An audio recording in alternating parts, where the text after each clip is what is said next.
मोड आलेल्या मटकीची भाजी सोबतच मोड आलेल्या कुळिथाची भाजी किंवा हुलग्याची भाजी बोलूया. तर काहीजण हुलगे बोलतात, काहीजण कुळीथसुद्धा बोलतात. रेसिपीला सुरुवात करूया. त्याआधी मी सुजाता सर्वांचे खूप खूप स्वागत करते सुजाता किचन मेनूजमध्ये. तर अगदीच घाई गडबडीतली भाजी किंवा चटपटीत डब्यांसाठी अशा या 2 भाज्या बनल्या जातात.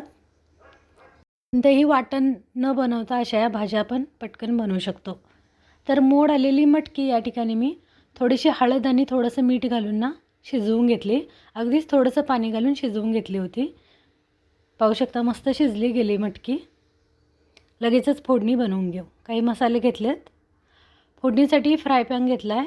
तेल गरम झालं म्हणजे थोडीशी मोहरी घातली. असेल तर जिरंसुद्धा नक्की घाला.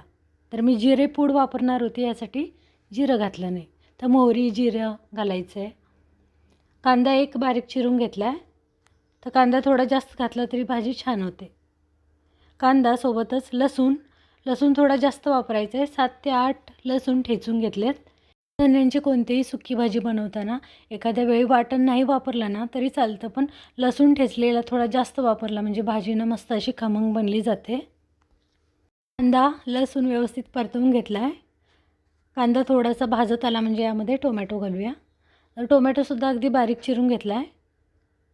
कांदा टोमॅटो थोडा जास्त घातला म्हणजे भाजी खूप छान अशी बनली जाते.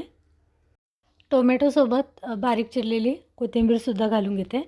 तर कोथिंबीर फोडणीमध्येच घातली म्हणजे कोथिंबीरीचा फ्लेवर किंवा कोथिंबीरीची चव व्यवस्थित भाजीला उतरली जाते. कांदा टोमॅटो कोथिंबीर व्यवस्थित परतवून घेतले. चांगले भाजले गेलेत. मऊ थोडे पडले म्हणजे यामध्ये मसाले घालून घेऊ. मसाल्यांमध्ये मी घेतले लाल तिखट, कांदा लसूण मसाला घेतला आहे. चवीनुसार मीठ घेतले, धनेपूड जिरेपूड, थोडासा चाट मसाला घेतला आहे आणि थोडासा हिंग घेतला आहे. मसाले घालून घेऊ आणि व्यवस्थित परतवून घेऊ. तर अगदीच खूप जास्त मसाले न घालता फक्त साठवणीचा मसाला आणि थोडासा चाट मसाला घातला ना तरीसुद्धा भाजी छान होते. किंवा अगदीच लाल तिखट आणि कांदा लसूण मसाला घातला ना तरीसुद्धा मोडाच्या कोणत्याही सुक्या भाज्या खूप छान होतात. घाई गडबडीतल्या बोलूया. आता शिजवून घेतलेली मटकीसुद्धा इथे मी घालून घेते. तर मटकी थोडीशी हळद आणि मीठ घालून मी शिजवली होती. थोडीशी शिजायला ठेवली आणि कांदा टोमॅटो चिरायला घेतला होता. तर शिजायलासुद्धा अगदी 2-3 मिनटामध्येच शिजली होती भाजी. अगदीच आधी नाही शिजवून घेतली तरीसुद्धा चालणार आहे. फक्त आपण इथे घालून घ्यायची भाजी आणि पाणी घालून शिजवून घ्यायची, व्यवस्थित आटवून घ्यायची. जेव्हा अशी आधीच आपण शिजवून घेतो ना आणि फोडणीमध्ये परतवून घेतो त्यावेळेला भाजीची चव थोडीशी वेगळी लागते. आणि जेव्हा आपण भाजी सुरुवातीलाच न शिजवता एकदम फोडणीमध्ये घालून शिजवतो ना त्यावेळेला भाजीची चव थोडीशी वेगळी लागते. तर तुम्ही या पद्धतीने नक्की ट्राय करा आणि सांगा की कशा पद्धतीने भाज्या बनतात. धन्याची कोणतीही भाजी अशी सुरुवातीला थोडीशी शिजवून घेऊन नंतर फोडणीमध्ये थोडीशी अशी परतवून घेतली ना नुसती थोडेसे सुके मसाले घालून म्हणजे खूप छान बनली जाते.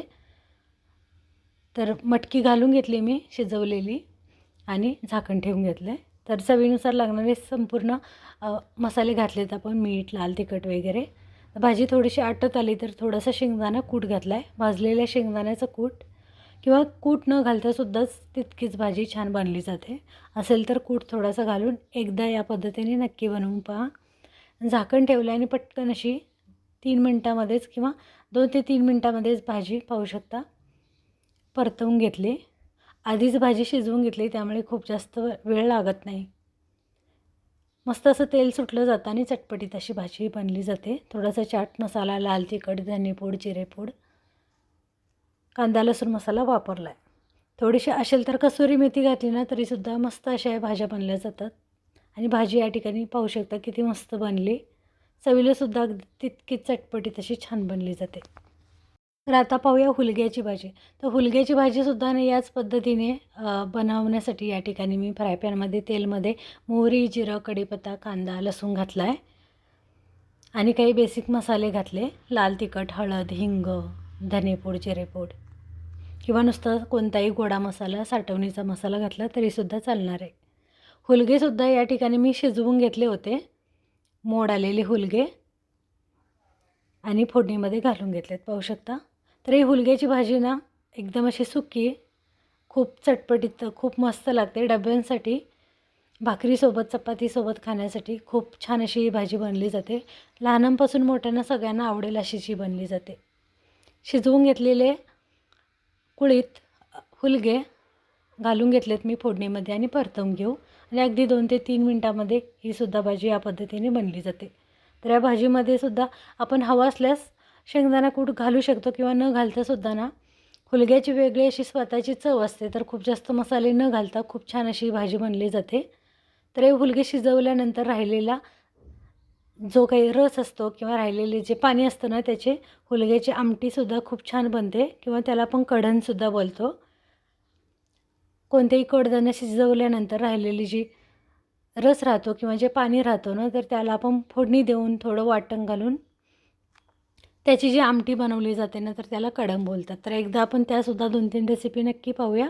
तर या 2 मटकी आणि हुलग्याच्या रेसिपी कशा वाटल्या नक्की सांगा कमेंटमध्ये. रेसिपी आवडल्या तर व्हिडिओ खाली लाईक करून चॅनलला सबस्क्राईबसुद्धा करा.